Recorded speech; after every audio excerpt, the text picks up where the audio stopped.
আচ্ছা, 3 সাহাবী মিলে একবার ভাবলো রাসূল সাল্লাল্লাহু আলাইহি ওয়াসাল্লাম বাড়িতে কি কি আমল করে, আমরা একটু আম্মাজানদের জিজ্ঞেস করি, তাহলে আমরাও আমাদের আমল একটু বাড়াবো। যে জিজ্ঞেস করলো যে আম্মাজানরা একটু বলেন তো উনি বাসায় কি কি ইবাদত করে, কতটুকু কোরআন পড়ে, তাহাজ্জুদ কেমনে পড়ে। আম্মাজানরা বর্ণনা দিলেন। বর্ণনা শোনার পরে কান্নাহুম তাকাল্লুহা, ওনাদের কাছে একটু কম মনে হইলো, মানে অনেক এক্সপেকটেশন নিয়ে আসছিল। তারা ভাবছিল মানে রাতে ঘুমাই না, সারা রাত তাহাজ্জুদ আর কান্নাকাটি করে রাসূল সাল্লাল্লাহু আলাইহি ওয়াসাল্লাম কাটায় দেয়, তাদের এরকম একটা ধারণা ছিল। কিন্তু এসে শুনে যে না, আসার পরে নাকি ঘুমোতে যায়, অনেকক্ষণ ঘুমিয়ে সেই মাঝরাতে নাকি ওঠে। যা যা বর্ণনা শুনলো কান্নাহুম তাকাল্লুহা, এদের কাছে একটু কম মনে হলো। তো একজন বলতেছে আরে কম না, আইনা নাহনু মিন রাসূলিল্লাহ, কোথায় আল্লাহ রাসূল আর কোথায় আমরা। গফির লাহু মা তাকাদ্দামা মিন যামবিহি ওয়া মা তাআখার, ওনার তো আগের পরের সব গুনাহই মাফ। আদতে তো গুনাহই নাই, নবীরা তো মাসুম। তো ওনার সাথে কি আমাদের তুলনা, আমাদের এত কম করলে হবে না, তো কি করতে হবে।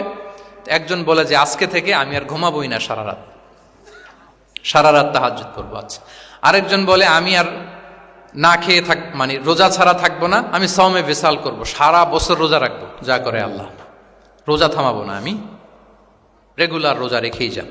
আচ্ছা, আরেকজন বলে আমি আর আমার স্ত্রীদের কাছেই যাব না, আমি সন্ন্যাসী জীবন নিয়ে নিলাম, আমি সন্ন্যাসী থাকবো, স্ত্রীদের সাথে মেলামেশাতে এই আমি যাব না, আমি এটা থেকে বিরত থাকবো। এই কথা যখন রাসূল সাল্লাল্লাহু আলাইহি ওয়াসাল্লামের কানে গেল, রাসূল সাল্লাল্লাহু আলাইহি ওয়াসাল্লাম রেগে গেলেন। রেগে গিয়ে সাহাবীদেরকে জড়ো করলেন। জড়ো করে তিনি বলতে আরম্ভ করলেন, তিনি বললেন আনতুমুল্লাযীনা কুলতুম কাযা ওয়া কাযা, আচ্ছা তোমাদের মধ্যে কে কে নাকি এরকম এরকম বলছে। সুবহানাল্লাহ। তিনি বলতে পারতেন এই আব্দুল্লাহ স্ট্যান্ড আপ, দাঁড়াও, আব্দুর রহিম দাঁড়াও, এই আব্দুল সাত্তার তুমি নাকি বলছো যে সারা রাত, এটা একটা কথা বললা তুমি নাকি বলছো যে সারা বছর রোজা, এটা তুমি কি কথা বলতো, ভুল কাজ করছো, এটাও জানো না তুমি নাকি বলছো স্ত্রীদের সাথে মিশবা না। এরকম যদি Abdullah, Abdur Rahman, just for example, এইভাবে দাঁড় করিয়ে যদি নাম ধরে ধরে বলতেন, ওনারা সাহাবীদের সামনে লজ্জিত হতেন না? না, আনতুমুল্লাযীনা কুলতুম কাযা ওয়া কাযা, এটাই রাসূল সাল্লাল্লাহু আলাইহি ওয়াসাল্লামের কাউকে কারেক্ট করার, তাসহিহ করার অভ্যেস ছিল।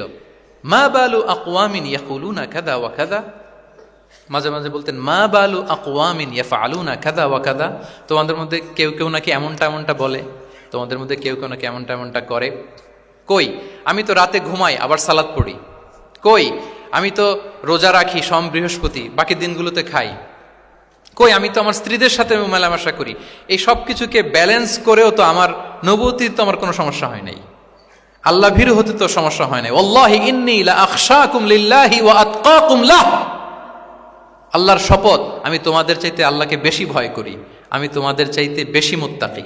তারপরেও এরকম ব্যালেন্সড লাইফ লিড করাতে আমার তো কোনো সমস্যা হয় নাই, তোমাদের কেন সমস্যা হলো, তোমরা এটা কোথায় পেলে। ফামান রাগিবা আন সুন্নতি ফালাইসা মিন্নি, জেনে রাখো আমি যে স্ট্যান্ডার্ড ঠিক করে দিয়েছি এটাই সর্বশ্রেষ্ঠ ইবাদত, এর বাইরে যে কেউ যদি কিছু করে আমার সুন্নতের বাইরে, সে আমার দলভুক্ত হতে পারবে। সুবহান। এরকম যখন